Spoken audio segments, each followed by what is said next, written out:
2024 दो एग्जाम के लिए बहुत ही महत्वपूर्ण। जैसे G20 सम्मेलन हुआ तो भारत में 2023 में हुआ है, जहाँ पर देखा जाए तो इसके अलग अलग बैठकें हुई हैं और जहाँ जहाँ बैठकें हुई है उसमें बहुत अच्छे से सवाल हैं। जो एक सवाल अभी हाल ही में स्टाफ नर्स का पेपर हुआ है, उसमें पूछा भी गया है। G20 के जो बीच बीच में सम्मेलन हुआ करते थे, एक आध दो सवाल निकाले गए वहाँ से, उसी को ध्यान रखा गया, ऐसे सवालों को इकट्ठा कर लिया गया। तो पहला सवाल क्या हमारा आज का है कि G20 की अध्यक्षता के अंतर्गत साइंस 20 दो दिवसीय सम्मेलन कहाँ हुआ था? तो ये कहाँ हुआ? भोपाल, MP में हुआ। अगर ये सवाल आता है, वैसे अगर देखा जाए तो मैचिंग टाइप क्वेश्चन बनाए जाएंगे, वहां आपसे पूछा जाएगा, क्या पूछा जा सकता है? श्रम कार्य समूह की बैठक G20 में, ऐसा सवाल हो सकता है, या डिजिटल इकोनॉमी वर्किंग कॉन्फ्रेंस कहाँ? पुणे में। तो ये दो तीन सवाल इकट्ठा करके मैचिंग क्वेश्चन बनाया जा सकता है। ये नहीं पूछेगा कि G20 का कॉन्फ्रेंस कहाँ हुआ था, तो आप कहेंगे दिल्ली में हुआ था, ऐसा नहीं, वो तो सभी लोग जान रहे हैं। लेकिन चूंकि एग्जाम यहाँ है तो वो एक क्वेश्चन चाहे आर चाहे PCS में APS में, जहाँ चाहेगा तो एक क्वेश्चन मैचिंग टाइम बना सकता है। तो देखा जाए तो पहला क्या था कि G20 की अध्यक्षता के अंतर्गत साइंस 20 दो दिवसीय सम्मेलन भोपाल में आयोजित किया गया था। दूसरा सवाल है कि चक्रवात बिपरजॉय कब आया था? लोग से इसको मानते हैं कि भाई चलिए हाँ ये तो अरब सागर में आया था, ठीक है, अरब सागर में आया, इसका नामकरण बांग्लादेश ने किया है, ये बातें आप जानते हैं। लेकिन यहाँ आरओ के एग्जाम में अगर देखा जाए तो आरओ चूंकि ऐसा एग्जाम है जहाँ डेट की बड़ी महत्ता होती है, तो डेट क्या? 6 जून 2023 है ना। कब आया था? 6 जून को सुबह 4:30 बजे। अगर समय की बात कहीं पूछ ले आपसे तो मॉर्निंग का 4:30 क्या है? 4:30 AM का समय है इसका, सुबह सुबह, ठीक। तीसरा सवाल है क्या? G20 digital economy working group conference कहाँ हुआ? पुणे। पुणे का महाराष्ट्र। ये सवाल बिपरजॉय बहुत ही महत्वपूर्ण है। जो चक्रवात बिपरजॉय है क्यों महत्वपूर्ण जानते हैं?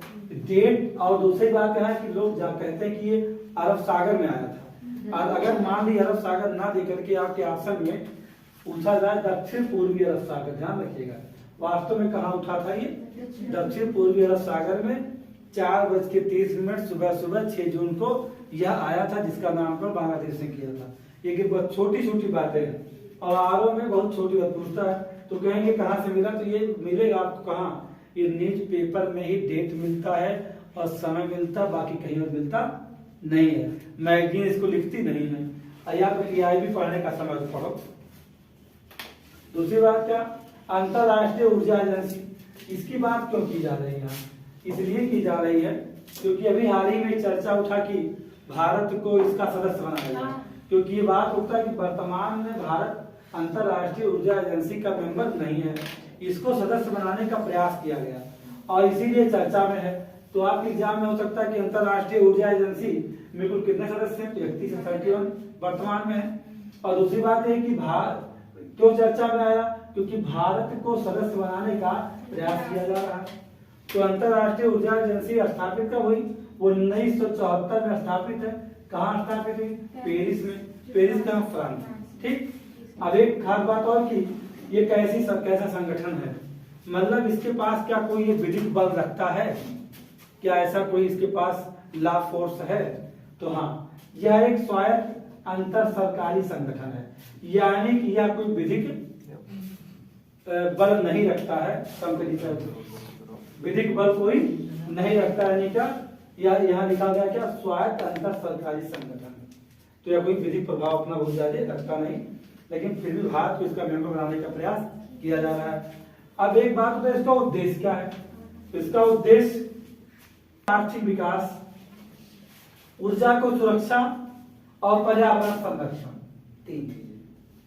अगर आपसे पूछा जाए कि अंतरराष्ट्रीय ऊर्जा एजेंसी का उद्देश्य क्या नहीं है, तो नहीं में कुछ और रहेगा, ठीक है, खनन या किसी को ऑप्शन रखा जाएगा, लेकिन ऑप्शन ये बनेगा आर्थिक विकास, ऑप्शन बी बनेगा ऊर्जा सुरक्षा, ऑप्शन डी आप कहाँ जाएंगे?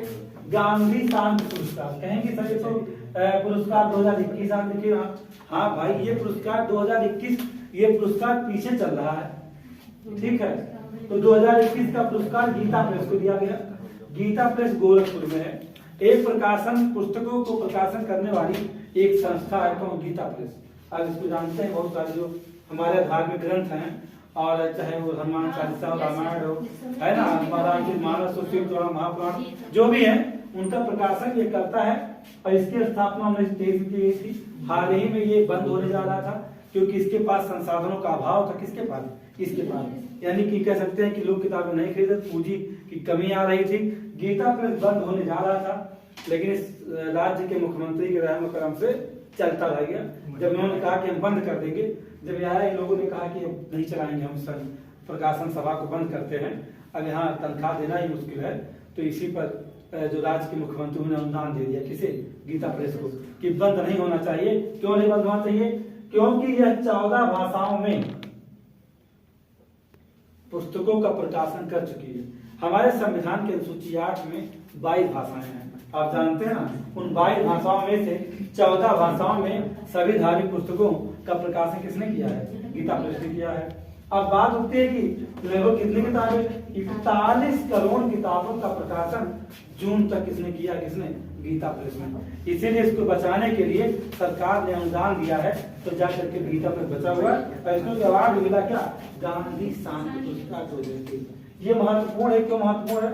क्योंकि यूपी का करंट है। इस बात से आप सतर्क रहिएगा। ये वास्तव करंट किसका है? यूपी का करंट है। ये बहुत महत्वपूर्ण है। और ये सवाल जो लिखा क्या नेक्स्ट आपका, मियावाकी, वहां पूछा कि मियावाकी संबंध किससे है?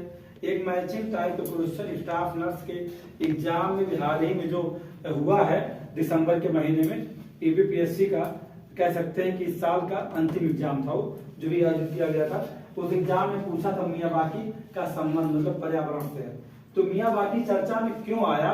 और उत्तर प्रदेश लोक सेवा आयोग ने अपने दिसंबर महीने के हुए एग्जाम में अगस्त के जून के करंट को क्यों पूछ लिया? क्या कारण था? तो पूछने का कारण ये था कि जो है इस मियावाकी पद्धति को बृहद मुंबई नगर निगम ने अपनाया है। अब ये क्यों अपना लिया? इसलिए अपना लिया। अपनाने का उद्देश्य क्या था कि पौधों को इतना नजदीक इसमें लगाया जाता है, मतलब पौधों को नजदीक कम दूरी रखा जाता है, गैस कम होगा, बहुत ही समीप पौधों को उगा दिया जाएगा। और जब उनको उगाया जाता है ना, तो वो क्या करते हैं, इतने घने हो जाते हैं कि सूर्य की रोशनी को पृथ्वी पर आने से रोक देते हैं, जिससे कि भूमि पे खरपतवार नहीं होते हैं। इस पद्धति के जरिए बीएमसी ने अपनाया था, यानी कौन? बृहद मुंबई नगर निगम, जिसे साथ में क्या कहा जाता है? बीएमसी, है ना। उसने अपनाया। और इसका अगर देखा जाए प्रतिपादन किसने किया है? मियावाकी का। जिसका प्रतिपादन किया है अकीरा मियावाकी, जो जापान के रहने वाले हैं, और यह एक वनस्पति शास्त्री है। इस बात को आप जानिएगा। तो मियावाकी कहाँ आया था? स्टाफ नर्स एग्जाम में भी जो दिसंबर में हुआ है उसमें पूछा गया है, 2023 में। ऐसी कोई बात नहीं। ये सवाल रिपीट है। अब ऐसा नहीं है कि आप ये सोचिए कि वहां आने के बाद हम लोग इसको लिख रहे हैं, वहां आने के बाद नहीं लिख रहे हैं। ये हमारे नोट्स में ऑलरेडी था, जिसको मैं आपको बता दिए। ये पहले से था, कोई ऐसा नहीं कि बाद में आके जोड़ा गया। ठीक, क्योंकि जून के नोट्स है ना, जून के महीने का। फिर आते हैं कहाँ हम लोग? G20 पर्यटन कार्य समूह की बैठक। मैंने पहले कहा था कि G20 बहुत महत्वपूर्ण है। जो बैठकें जहाँ हुई हैं उसको याद करना पड़े। एक सवाल कंफर्म है, करंट में वहां से आना ही आना है, चाहे आर में मिल जाए, पीसी में मिल जाए, एपीएस मिल जाए। आर में ज्यादा चांस है, पीसी में भी चांस है, दोनों चांस है। तो G20 पर्यटन कार्य समूह की बैठक, अंतिम बैठक कहाँ की गई? तो गोवा में हुई। बैठकें कई 2-3 हुई है, लेकिन अंतिम बैठक बड़ा महत्व रखता है, क्योंकि पूछा सकता है आपसे। फिर एलिगेटर गार्ड नहीं, पहचान का अधिकार। पहचान का अधिकार किस अनुच्छेद में? आर्टिकल 21 में है। किसने कहा इस बात को? ये कहा इलाहाबाद हाई कोर्ट ने। पूछा जाएगा आपसे क्या कि जीवन के अधिकार का एक आंतरिक भाग पहचान का अधिकार है, यह कि भारत के किस उच्च न्यायालय ने माना है? तो आप बताएंगे इलाहाबाद हाई कोर्ट ने माना है। इलाहाबाद हाई कोर्ट ने क्या माना कि पहचान का अधिकार अनुच्छेद 21 के तहत जीवन के अधिकार का एक आंतरिक भाग है। ऐसा से पूछा जा सकता है क्या?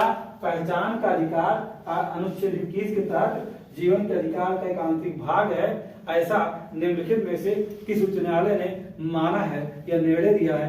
तो बताएंगे इलाहाबाद हाई कोर्ट। ये भी आपका राष्ट्रीय और उत्तर प्रदेश का करंट है, ध्यान रखिए। फिर एलिगेटर गार्ड। एलिगेटर गार्ड क्या है? मछली की प्रजाति है। क्या है ये? एक आक्रामक प्रजाति। किसकी? मछली की। कहाँ मिली है ये? डल झील कहाँ है? कश्मीर में। और अगला सवाल है जो दिशा पिता है क्या? 21 जून। 21 जून को लोग जानते हैं क्या कि अंतरराष्ट्रीय योग दिवस होता है। मोदी जी इस दिन न्यूयॉर्क में थे, भारत में नहीं थे, बात ध्यान रखिए। वो न्यूयॉर्क में योगा मना रहे थे मोदी जी। तो ये कब से शुरू किया गया? 2015 से। एक सवाल है कि योगा कब से शुरू किया गया? अंतरराष्ट्रीय योग दिवस कब से शुरू हुआ? 2015 से।